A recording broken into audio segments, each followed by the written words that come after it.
Welcome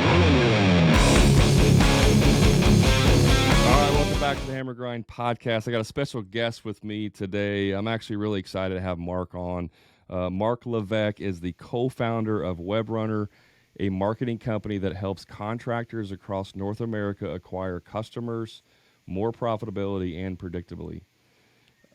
Customers more profitably and predictably. If I could read, that would be much better. He's a firm. That's why I'm a contractor, Marc. I can't read very good. He's a firm believer that nothing great gets built alone. At Webrunner, Marc oversees agency strategy, manages business development efforts, and is focused on building a winning team of savvy marketers who stop at nothing to get measurable results for their clients. I really like that. Marc, welcome to the show.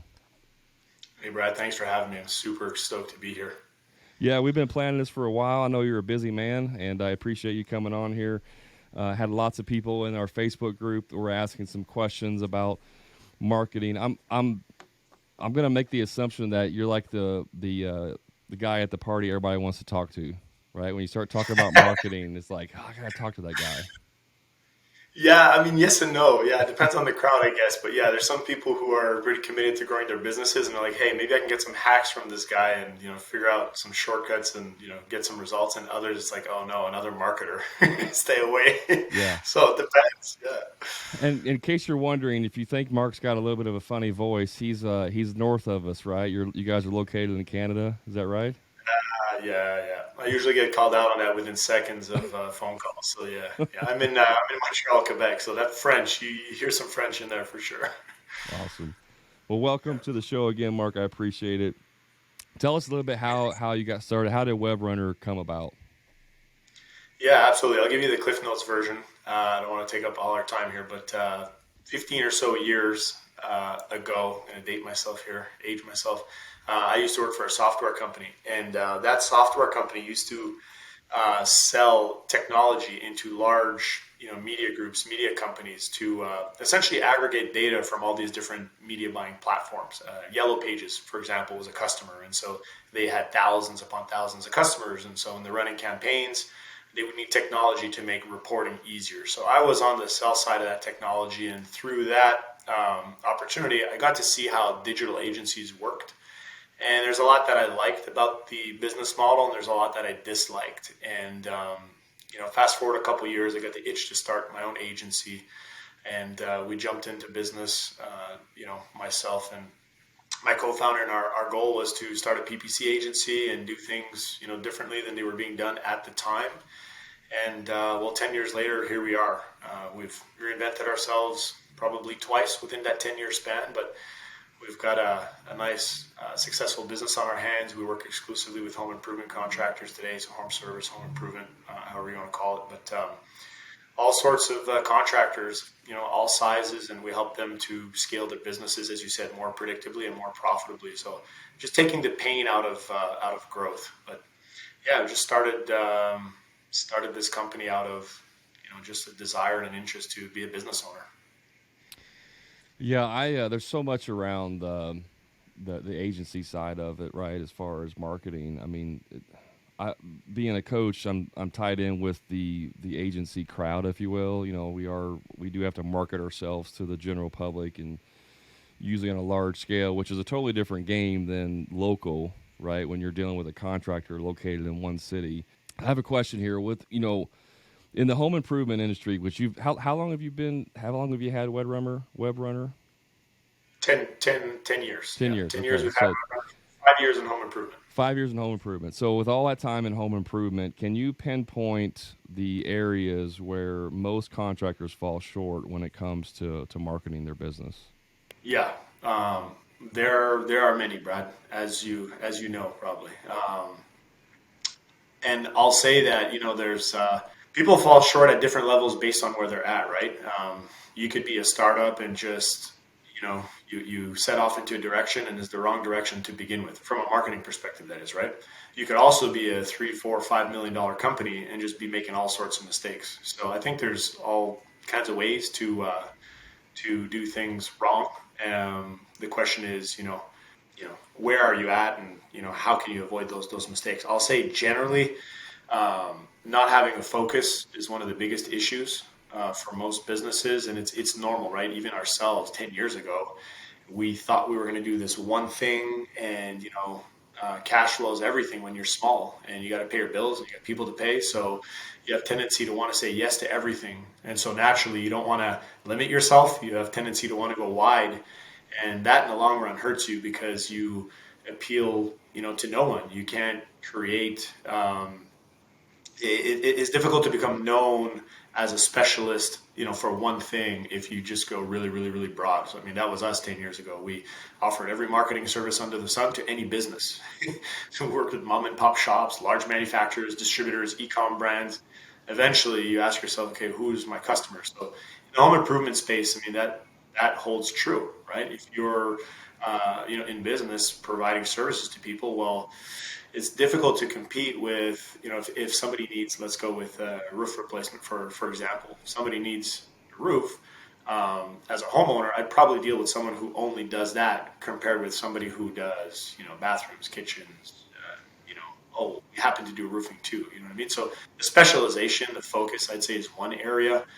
And then after that, it has a lot to do with just being, cognizant of the numbers, the metrics, having, a plan that's mapped out, holding yourself accountable to that plan, sort of working backwards from your revenue goals. I think people are quick to jump into things, but don't properly engineer, how they're going to get there. And so there's just a lot of unpredictability once they get started, and it's tough to, recorrect and get back onto course if you don't have that plan to begin with. So I don't know if that's a little ambiguous or vague, but generally I think it's a lot of planning and strategy that's lacking, from the get-go. One of the things that we talk about in the Profit Club is figuring out what your customer avatar is, right? Like it's so Right. important because it's like to your point, and I think pretty much every business, unless you've had like a mentor from the very beginning, you grew your parents were business owners. Like when we start, I think pretty much everybody's like wide net. I just need revenue, right? And so Right. sometimes it may take 2, 3, 5 years to really figure out like who you want to work for, right? But what would be your suggestion for someone who's maybe newer, maybe they're 2 years in the business, maybe they want to start a business? Like, what's the best way to kind of figure out like who you should be targeting in terms of marketing? Like what niche or what demographic you want to go after? Like, do you have any tips on that at all? I think there's different ways to go about that. Somebody 2 years in probably already has, some understanding of where they would want to focus their time. If we have conversations with potential customers, or we're having these type of talks, and we realize that, hey, this company is offering too many services here, and they unfortunately just don't have the budget to market everything. So we do need to focus. And we say, well, oftentimes people look to the marketers. What should I do? Well, we're going to turn around and ask questions like, well, what do you have the capacity to deliver? Like, what is your team best at delivering? Do you prefer doing bathrooms or kitchens? Do you prefer doing roofing or siding? Like, what do you enjoy doing? What is your team great at installing? What do you have an easier time? The past couple of years, fulfillment, logistics has been a nightmare for a lot of businesses, right? So what do you have an easier time ordering, warehousing, from a pricing standpoint, lead times? Where do you have nice margins? Right? Some people will say, hey, I love the 1 day tub to shower conversion business because I'm in and out in a day or two. Whereas others like, hey, I'm design build. I don't mind spending a couple of weeks on the job site and delivering something world class, and I charge a premium for it. But so I think the contractor has the answer to a lot of those questions, Brad.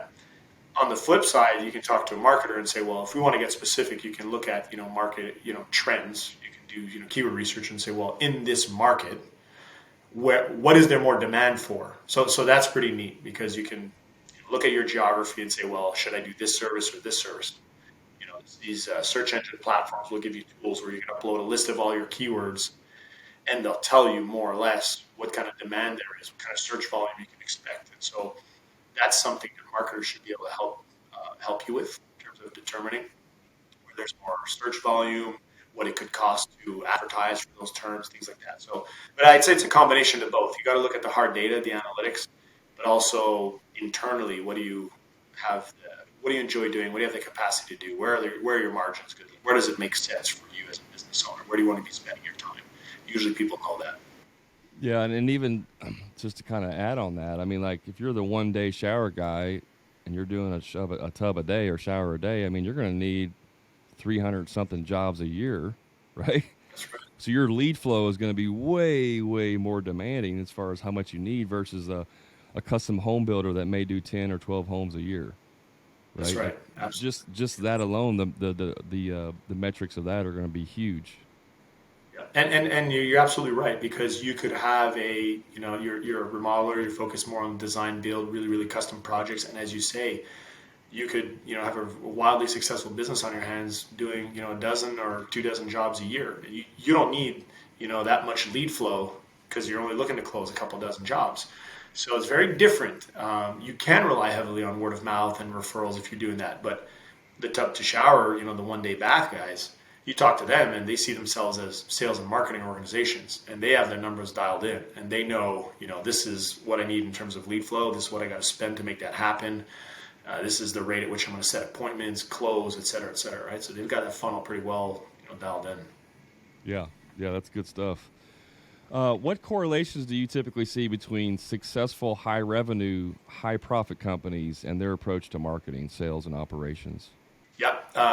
So, I mean, just sort of building on kind of the last question, I would say focus, but internally. So companies that are scaling, as a business owner, it's normal when you're early on in your career that you wear multiple hats. At a certain point, you got to start taking some hats off, and start delegating, right? Because that's where you'll really move the needle when you have people focused on one thing. So you get operations directors, you got people running sales, and then it becomes easier to grow a business. So I would say that is one big component. So having focused. Again, correlation with success. I mean, it's very difficult to improve what you don't measure. So again, being able to start sort of with the end in mind. So you start with your goal. Any successful business owner that we talk to, they know their numbers. So they know where they're at.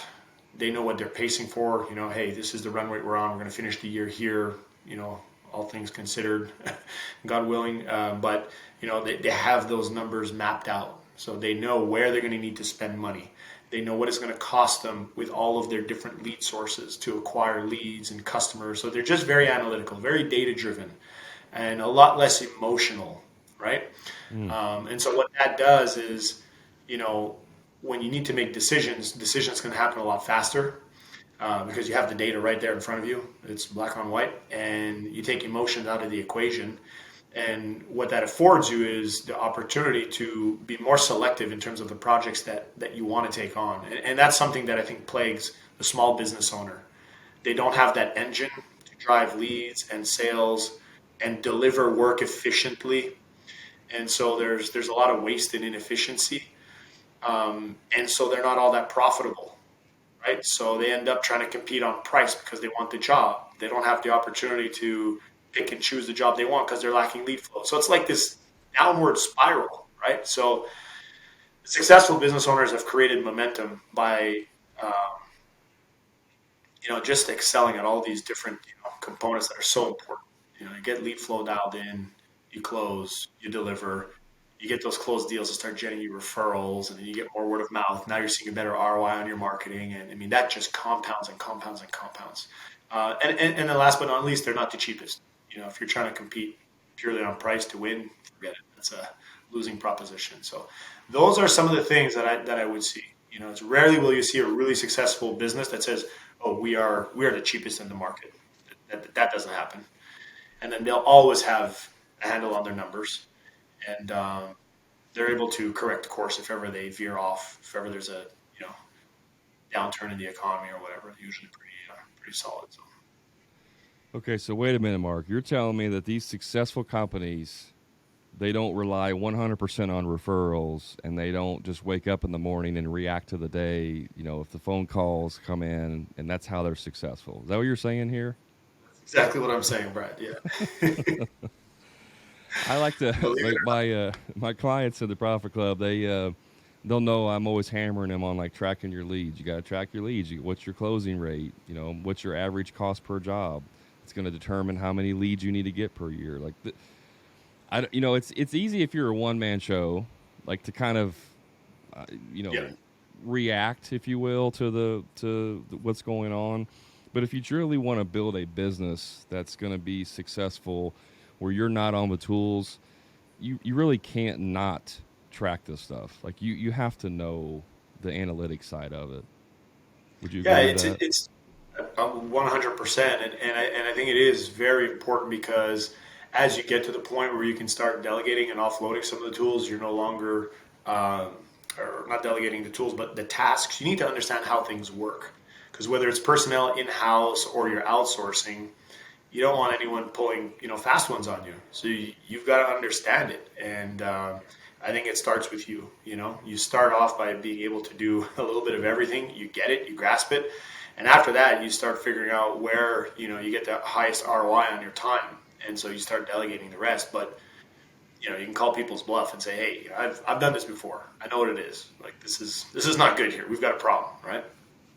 Yeah, absolutely. And I think you touched on something I wanted to ask you next. So, usually when we start out, the smaller guys, we pretty much do all the marketing ourselves, right? In house. Like we may even build our own website. I mean, that's what I did. I built my own website initially, and we're doing our Facebook posts organic, and then we're trying to do paid ads and all of this stuff. So, what are your thoughts? I mean, I know ultimately where we want to go, but like, what are your thoughts on hiring like in-house marketing people or doing it yourself versus outsourcing it? Yeah, for me, that's an easy one, Brad. I truly believe that there's a line that you can draw kind of right down the middle because there's certain things that I don't care what size you are, whether you've just started off and you're new to business, you've been doing this for years and years and years. There's certain things you'll never be able to outsource effectively.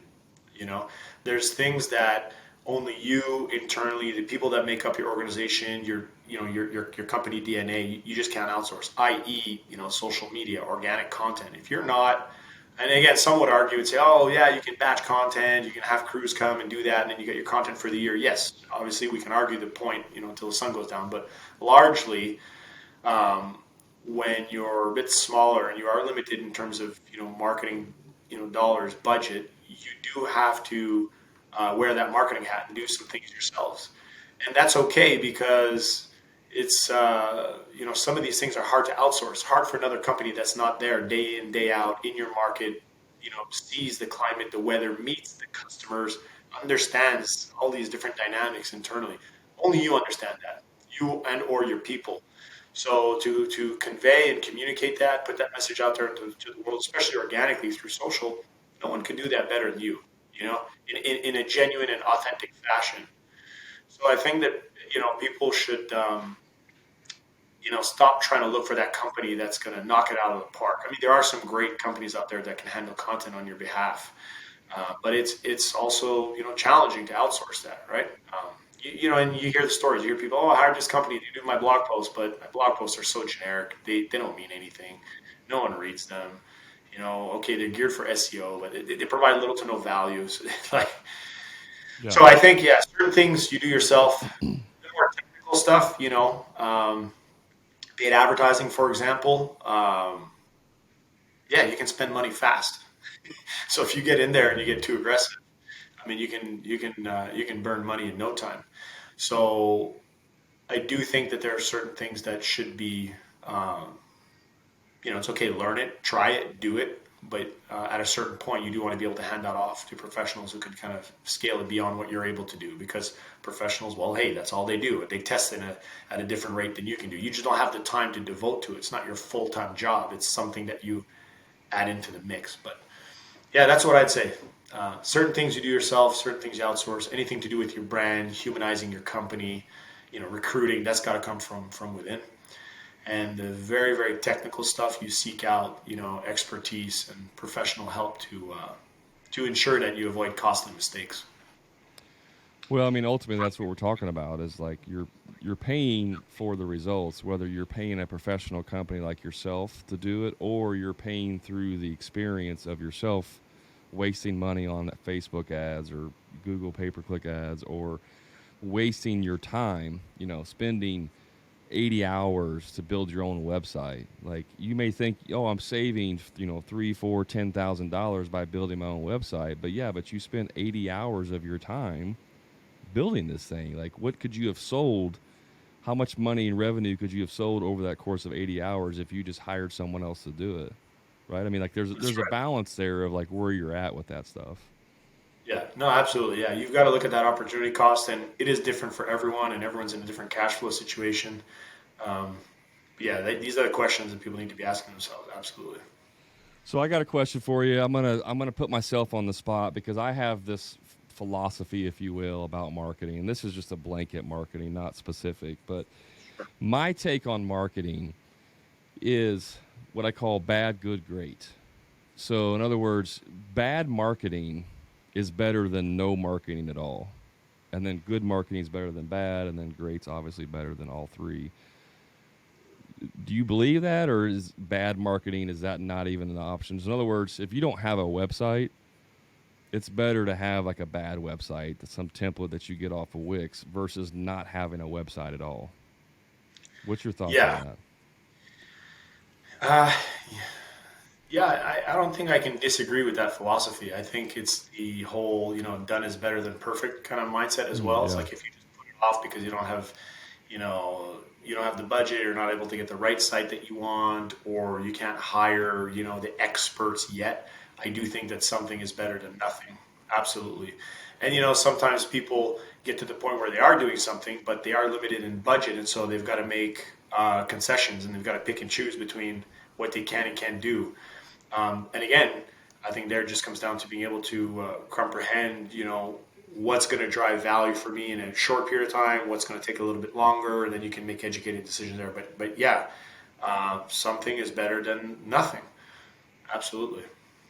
Well, and the thing on that, the caveat or the the asterisk I always put on that is like if you do a templated website that's really bad, that's okay if you're just getting started, but don't still be there 5 years down the road, right? Don't still have that bad website. The Yeah, second you can upgrade that, make that upgrade, right? Don't leave yeah, it there. absolutely. Yeah. I think we're all a little victim of that. We've all got websites that are dated, that have been neglected, and Yeah. they're, yeah, I had so my construction company, I had it for 11 years, and I had four different websites. Three I built myself, one I had built by someone else. So that's just me, though. I mean, I'm kind of a tech guy, a tech background, IT background. So I love the technology stuff of capable. it, which can be a curse for someone like me because I will spend the 80 hours to learn how to build the website out of just the joy of it, but it's definitely not servicing myself or my business because it's not the high level task that I should be working on. It's like this Yeah, double yeah, edged sword that I get sucked into. yeah. For somebody who hasn't done a whole lot of marketing, like maybe there's a contractor listening to this, they haven't really even started marketing. They've been relying on the referrals for the last 2 years, which is like, you start a business and you throw a magnet on your door and your phone rings off the hook, like, which is what I would consider not normal operating tempo. And I think we're going to have a reduction of, some of that. And it's going to hurt some people. So maybe they haven't even thought about marketing. Maybe they haven't even done anything. So, like, how do you suggest they approach the marketing in general if they've never even touched it before? Yeah, I mean, having the right expectation going into it is number one. You've been talking about websites a little bit, and far too often we hear, especially when people are newer to the trades, a lot of people associate the website and the size of the website, how much you spend on it, how professional it looks. I mean, yeah, these things all do have an impact, but a website alone is not what's going to make or break your business. So to your point, I think it's a good idea to just have something, and it doesn't need to be perfect, but have something. Um, but yeah, just don't mistake a website for success, because a website's a storefront. No traffic, no leads, nothing's happening. So I think you got to get really, really, really analytical, and paint yourself a picture of what success looks like. What are you trying to achieve and accomplish? And I know it's not all about money, but when you're in business, if you're not generating revenue, you're not profitable, you don't have much of a business. You won't be able to employ people and scale and take care of your family and all these other things. So you need to get clear with respect to what you're trying to achieve. right? If you're just starting, okay, what's going to be your goal? What's that objective? You're looking at, what you're selling, what the average size of your job is, how many jobs realistically can you deliver throughout, the year, that sort of thing. And so you're working backwards. So you start from the revenue goal, figure out how many jobs you need to deliver to make that happen. Based on that number, you're going to need leads. Now, based on your ability to close, some people are phenomenal at sales and they've got great, salesmanship and ability to handle leads when they come in, follow up with prospects, close deals. Others are terrible at it. So, close rate for one might be very different than another, but that's got to be factored into that equation too. So if I realize that, hey, I need to close, 20 jobs this year, if I close at 20%, great. I need 5 times that number of leads. So what do I need to do to get, 100 leads this year? And if I'm working year round, great. That's, what is that, 8 point something leads a month? That's nothing. You know what I mean? So get really, really, really concrete with what you need to happen at a micro level, and then that's your focus. Hey, I got to drive 8 leads, this month. And then after that, you can even put a price to it because you know what your average job size is. You know what your margin, baked in there is. So you know what you can afford to spend on those 8 leads. And so to come back to that correlation question before, all the successful companies, they know, hey, I can spend 8%, cost over revenue to acquire a customer, or 9% or 12% or 3%, whatever the number is. But that's their threshold. That's their limit. And so there you go. They'll put money into marketing, right? If they're at $2 million and their goal is to get to 4, they're going to try to spend like their $4 million business to drive the lead flow that they need to close that volume of leads. And the beauty about doing it this way is that once you've got those thresholds, now you've got something to benchmark. So as you start investing dollars into all these different marketing sources, avenues, options, if you're measuring them adequately, you'll be able to see what your cost is for each. So I know there's, a lot of people doing the word of mouth and the referrals, and that personally is the holy grail. That's what you want, right? That's the end game. Get more referrals and word of mouth, but don't build your business around it. It's just not predictable, right? So you want to almost force or create an engine that is going to be conducive to more referrals and word of mouth. So on the front end, you're putting money into something, right? Into social media, into pay-per-click, into SEO, into your website, for some it's door knocking. I mean, flyers, mailers, you name it. But all these things are geared to get you visibility, traffic. You get leads, but then after that, you got to know what to do with them, right? So I'm going off on a tangent here, Brad, but that's the gist of it. Is make it predictable. Start with the end, work backwards. You get clear on your numbers. And then after that, you've got something to reference, right? So you're putting money into things, then you can say, hey, you know what? Looks like I'm acquiring leads and customers for far less money with this source than I am with that one. So if there's room to spend more money, right? Maybe mailers, I'm just crushing it in my market. Well, hey, let me dump more money into mailers until I can't anymore. Okay, great. Where should I spend my money now? Well, let's go to my second most affordable lead source. Let's put money there. So when you get analytical like that and you're just very calculated, there's less guesswork. And I'd say that's one of the big problems. If you're making decisions out of, just guesswork, you have a hunch, but you don't know factually what's working, what's not, scaling a business is very hard. Yeah, I always say that one of the most important questions you should be asking your customers is, how did you find out about us? Like, that's single-handedly one of the most important things you should be asking, because like you said, I mean, yeah, you may be spending, $1,500 a month on Google ads or whatever, and you're spending, $2,000 a month on Facebook ads, and they're both bringing in leads, right? But I mean, if Google is outperforming Facebook 10-1, why wouldn't you take that money and dump it all into Google? That's right. But if you're not tracking that, you have no idea. Yeah, exactly. Yeah. So I had a question. Go ahead. I'm sorry. No, I was just going to say, that question that you brought up is great. And you have to dig a little bit there, because sometimes people will say, where did you hear about us? And they'll say, oh, I Googled you. Okay, well, why'd you Google us? Or like, what'd you click on? I've had people tell me, I literally will ask customers what they actually clicked on. Where did you click? A little excessive, but nonetheless, there's a company that was, hell-bent on figuring out exactly, where. And then so the homeowner would say, well, I saw a truck on the road And then I remembered the name, and then I Googled the name, and then I clicked on an ad. So you're like, oh, okay, cool. So there's some attribution there. We give some benefit to the truck wrap. We're Yep. spending money on that. And we know they Googled us, and you oftentimes don't know. Homeowners sometimes can't make the distinction between a paid ad, a local service ad, the map pack, the organics, So Right. that gets a little bit more tricky. But anyhow, yeah, great question to ask. Yeah, that's important too to really drill down because a lot of times it's multiple sources, where they found you from and trying to figure that out can be important.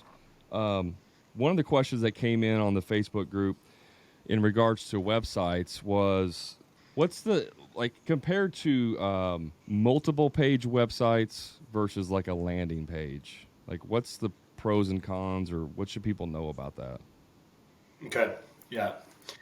So when it comes to, first of all, if you have no website, sometimes the quickest thing to do is to just get yourself a landing page, right? Because it's going to be more cost effective for you. You'll get that done a lot faster. Less content to kind of come up with, imagery and all that kind of stuff. So a landing page as a home page can totally work for you for a short period of time. We do a lot of paid advertising at Webrunner, right? We spend a lot of dollars on Google and Facebook and all the paid media platforms. And when we're buying traffic, we will send traffic deliberately to landing pages. Landing pages. So if we deliberately are paying money to acquire traffic, we want to make sure that that traffic has a high likelihood of converting.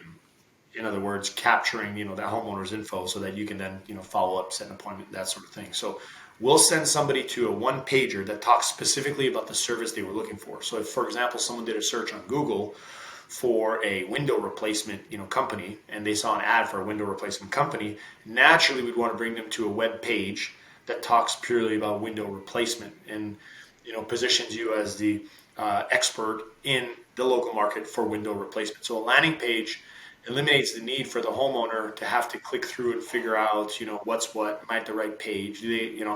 Everything is presented to the customer so that they don't have to go out of their way to find the information, right? So that would be the benefit of a landing page. Now, people may find you, get to your landing page, and not necessarily convert right away. And so what happens is over time, they'll retain that name, and then they'll do a search for your brand, and they'll find you afterwards, and then make their way to your website. So there's all sorts of ways that people can find you online. Whether you send people to a landing page or a website is really going to come down to what is the source of that traffic. Typically, if you're paying for your traffic through paid media platforms, you want to send it to a landing page and focus the narrative, the conversation around what the intent was. If people are finding you organically, they'll find your website, right? So that's how that works. So would you suggest then, like, if you had the resources to do kind of a website as well as landing pages for specific services that you want to target? Yeah, absolutely. So if you have the resources, and typically a website will, to some extent be comprised of landing pages. So think of your most, fundamental, like basic website. You'll have a home page, you'll have an about page, you'll have a contact page, and then you have some service pages and potentially a blog. But your service pages should in essence be a series of landing pages. So if you are a remodeler that provides, a variety of different services, you should have one page for each service. But on that page, and here's the problem, most websites where they fall short, is the service page on the website doesn't usually have everything that it should have in order to convert that visitor into a lead, right? So they'll have some pictures and maybe a bit of text, but it's missing the call to action, it's missing an offer, it's missing a form, a visible form. It doesn't talk about whether you offer financing or not. It won't have all the social proof in the form of customer testimonials and before and afters, and there's a lot that you can put into a landing page that can increase the likelihood of somebody saying, hey, this company looks awesome and I need to talk to them. But far too often, a page on a website wasn't initially designed with that purpose in mind, and it's oftentimes not the contractor's fault. The web development design company, they'll create a website made up of a couple pages, and when they get to the services, okay, they'll create a template for that service, and then every other service they reuse that template. And if that structure of that page isn't great, well, now you're just multiplying the problem by however many services you offer. There's just oftentimes things missing. And last but not least, on that service page on your website, you have a navigation in the header, you have a navigation in the footer with tons of different links and things that sort of detract from the conversation.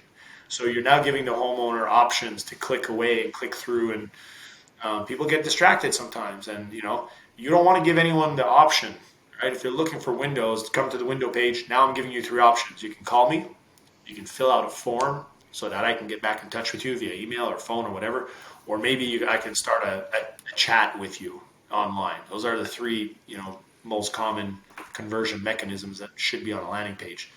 So consider that when you're tweaking your website.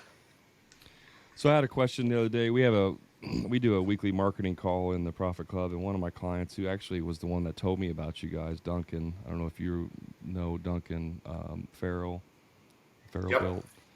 Yep. He had asked. We were talking, and he was saying, like a lot of, especially with marketing, like marketing services, you have these sales funnels, right? And they're very long copy sales funnels where it's like what we do, testimonials, more stuff, call to action, more testimonials.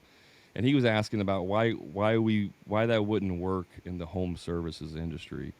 In other words, would a long copy sales funnel work better than just like a typical landing page with maybe a few things on there? I just wanted to get your thoughts on that. Yeah, so that is going to come down to the frame of mind that the homeowner is in when they're on their path to purchase. So for example, if I am planning a home remodel and I want to redo my kitchen and my bathroom, and I happen to live in a very affluent neighborhood where homes are really expensive, and this project is likely going to set me back potentially a couple $100,000, right? I am likely not going to Google somebody, call the first person that I see, and book them to come in and do the job. I'll probably educate myself a little bit. What options are available to me? Who are reputable companies? What kind of work have they done in the past? What does entertaining a project like this even look like, right? Am I going to have people living in my house with me for 6 months as we go through this project? Like, I don't know any of this. It's foreign to me. So what am I going to do? I'm going to educate myself. So in that scenario, yes, having long form sales copy. A lot of people say, nowadays, people don't have time, people don't read. I think that's a load of bull. People do read, and copy is very, very impactful. And from a marketing perspective, oftentimes the most neglected component.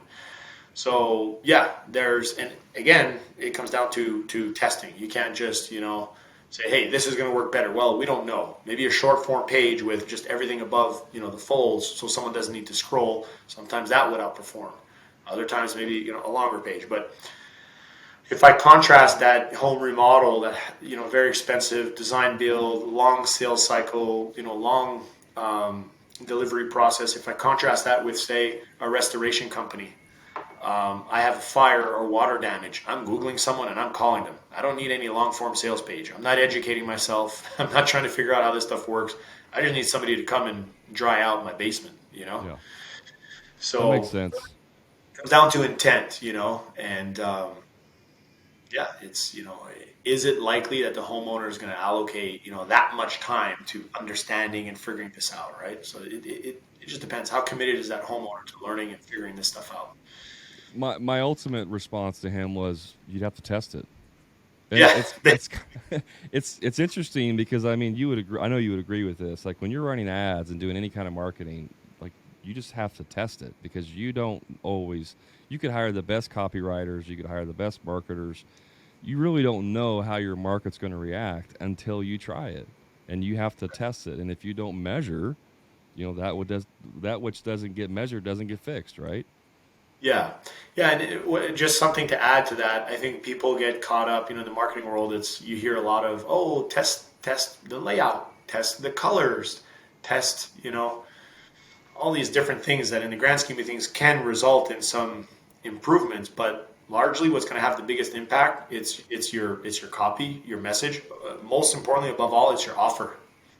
Yeah. It's not a marketer that's going to come up with that. Like, have you, the business owner, come up with a compelling offer that is going to set you apart from anyone else in your market. Something that's going to make the homeowner say, oh, wow, this is insane. This is cool. No one's doing this. Or this is unique. Or this is like, what's going to get someone to stop and say, wow, this is it. So the offer is probably the most important component to test.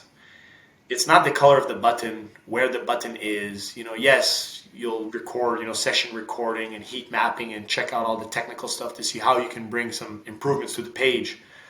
Beyond that, what's your offer? That's so true. I mean, even as we speak, I'm still always refining my offer for my coaching services. The irresistible offer, like that probably contributes to 90% of the conversion, and then the other 10% is where the button's located and where the specific copy and all that stuff. So that's like getting way down into the micro, but you're completely missing the the fundamental part, which is how good is your offer. Yeah, and who controls that? It's not the marketer, right? Yeah. So you got to get creative, right? Study your competitors, understand their pricing. What are they doing? What's their value proposition? How do they communicate? How do they market? How do they deliver the service? And then anything that you can do that can set you apart or position your service as, a notch above, premium, exclusive, something that's going to just get somebody to say, yeah, but with these guys, I get this. That can have a huge impact on what you derive from the same marketing budget. Just come up with a good offer. Yeah, well, that's one of the first things I have my guys do in the coaching is do a competitive analysis. Like, go look at their reviews and read every one of their reviews and write down what they do well and write down what they don't do well, and then make sure you can deliver on those. Yeah. And it's a very simple task, but people overlook that and they don't realize, because Mark, it's all about, I do quality work. I'm a quality work contractor, and that's all it Best matters. customer service, best customer experience, best platitudes. Yeah. I'm like, Yeah. that's what I did a TikTok one time. I don't know if you watched Toy Stories with Buzz Lightyear and stuff. And Yeah. when he goes to the toy store and sees the whole shelf full of Buzz Lightyears, I'm like, I did a TikTok about contractors. Like, what sets us apart? Our quality speaks for itself. And then I had like 1,000 Buzz Lightyears saying, our quality speaks for itself. And I'm like, Yeah. that's not an irresistible offer. Right. You're not attracting people because you say our quality speaks for itself. But I like your point though about basing it on data. If you can identify pain points with the common, buyer, and sometimes that has to do with I don't know, remodeling, the amount of time people spend in a home, or the cleanliness after the job, or all these little things. Maybe it's you're coming out with some kind of a guarantee or something that so it's positioning, and that's what marketing is at its core. It's messaging, it's positioning. It's you can have one offer, but position it 10 different ways, and it's perceived differently. It looks like 10 different offers, but you're doing the same service at the end of the day. Yeah, I'll give you guys a tip that are listening. If you're a remodeler, if you really want to add value, hire a professional cleaner to come in at the end of the job and clean the customer's house for them. Like that little thing right there. I mean, you don't. Of course, you're adding that cost into your price, but you're not charging the customer. I mean, they're not. Hey, for $100 more, I'll have someone come. No, you're just doing that as an add-on service. That's just a little bonus.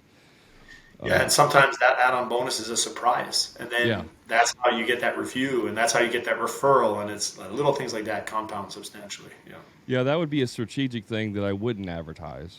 That's the add-on, and then they're going to tell all of their friends and family and neighbors about it. So, I got another question. I have to ask this. It's a little deep in the weeds on technical stuff, but he's going to kick my butt if I don't ask you. And he says, what's some strategies on lowering the cost per click in highly competitive keywords?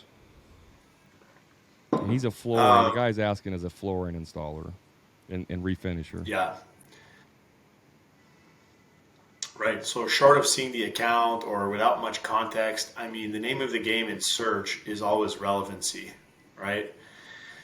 So you want to lower your cost per click, but to an extent, right? Because you should be willing to pay, as much as you can afford for a keyword that's going to drive you a lead, which will turn into a sale. So it's not about getting the cheapest, keywords, right? Because you can identify keywords that won't cost you a whole lot, but they also won't get searched all that often. You're not going to get much volume from them, and they won't result in, increasing your lead flow substantially. So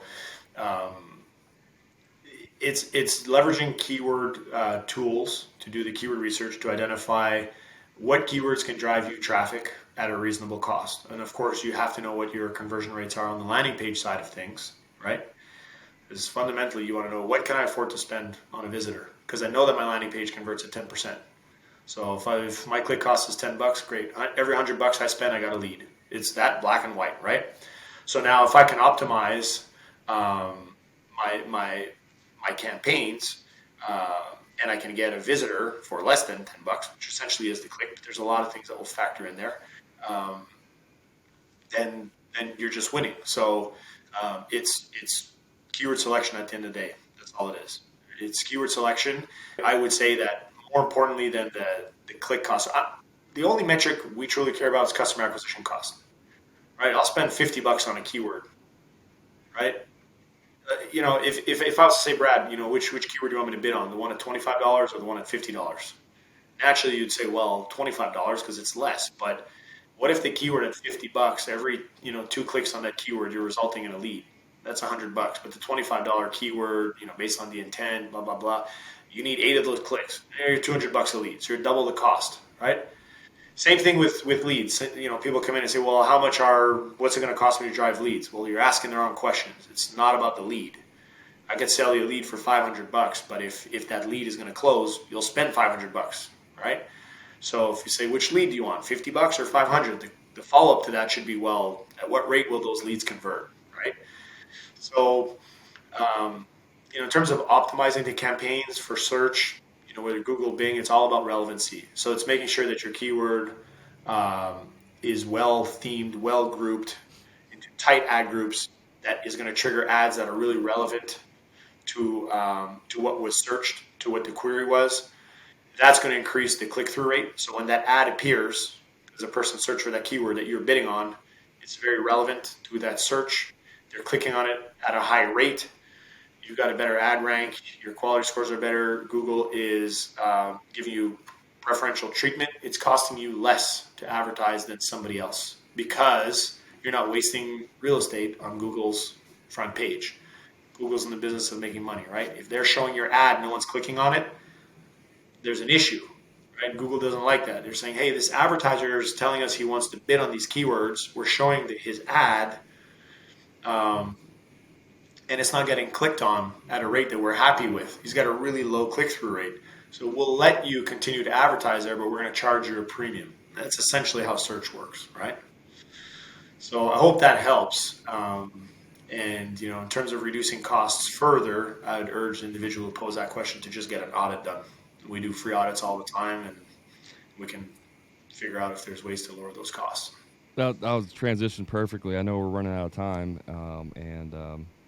I want to say that it goes back to that pesky word of analytics, like actually tracking the information and looking at it. So tell us a little bit about Webrunner, what you guys do, what services you offer in case anyone's interested in looking to have this service done for them. Yeah, absolutely, Brad. Thank you for that. First off, I hope this was valuable and helpful for the listeners. I know you got a great show and a good group, so hopefully we're able to bring some value here. In terms of services, we just touched on an audit. That is, I think, number one. If anyone's spending money and they're unsure of, whether or not what they've got is in good standing, if it's driving results, is there potential to scale or whatnot, just get a second opinion. And we like to help. We like to put value out there. And so for us, it gives us a lot of context. So if somebody is looking for potentially a new vendor to work with from a marketing standpoint, we always want to know these things up front, right? So an audit is good for both sides. We can look at an account and provide a lot of insight. And we're very transparent with that. So if things are great, we'll tell you. If things are terrible, we won't sugarcoat it. We'll tell you. So an audit would be a first place to start. And we can audit, paid advertising accounts on the Google side, Bing side, Facebook side. We can audit landing pages. We are largely a paid media company. Last year in Q4, we launched SEO as a service. We don't offer websites, so we don't design and build websites. The extent of what we do from a design and development standpoint are landing pages for our paid advertising campaigns. But the way the agency is growing, I suspect at some point in the future, websites will probably make its way onto our roster. But for now, we're a paid advertising company. And so we work with companies that are, at 5 million looking to get to 10 and beyond. And we also work with companies who are in startup mode and who've never done any of this stuff before. So we have programs that can, cater to both needs. And, if you're looking to get started, what you don't want to do is make all kinds of costly mistakes. So we have a program where there's like a one-time investment, no ongoing, recurring fees. So that makes it a lot easier on cash flow. So it's a good way to get started with paid ads. And then as you scale, normally people transition onto another program where we have ongoing monthly management fees, and there's a lot more time being invested in an account, largely because of testing, right? So that's just at a high level some of what our services look like, Brad. But if anyone has questions or just wants to talk, book a demo with someone from our team, and then we can pop the hood open, see what's there, provide you some insights and feedback, and we're always happy to help. So if you go to webrunnermedia.com, there's a demo button there somewhere in yellow, and that's how they get in touch with us. Yeah, I was getting ready to ask you. So webrunnermedia.com. We'll put the links in the show notes too to anybody who's got questions. One thing that I really like about your company, Mark, and what you guys do is, you truly want to produce results for your clients, right? Like there's thousands of horror stories of marketing agencies that take people's money, give no results. You guys truly care about driving real results, and because of that, you're not the cheapest guys out there, nor do you want to be or should you be, but you get the results. And it goes back to kind of like that keyword, like what's the return on the investment, and you guys are like very, very mindful about that. Yeah, thanks, Brad. Yeah, we don't care about budgets because a lot of agencies take a percentage of what people spend. We don't. We go with fixed fee model, so it's very, very transparent.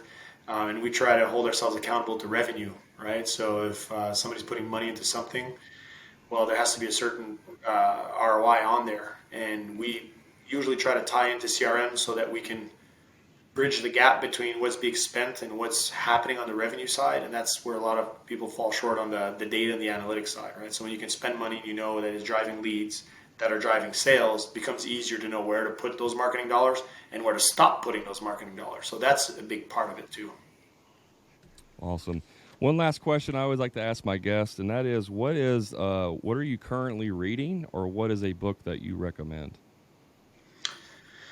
Oh, good question. I just picked up some books last week and I have them there. I'm reading the Bezos Blueprint. That's one, just started. And I got another one called Talk Like Ted. But I say I'm reading. I haven't started them. Those are next on my on my docket.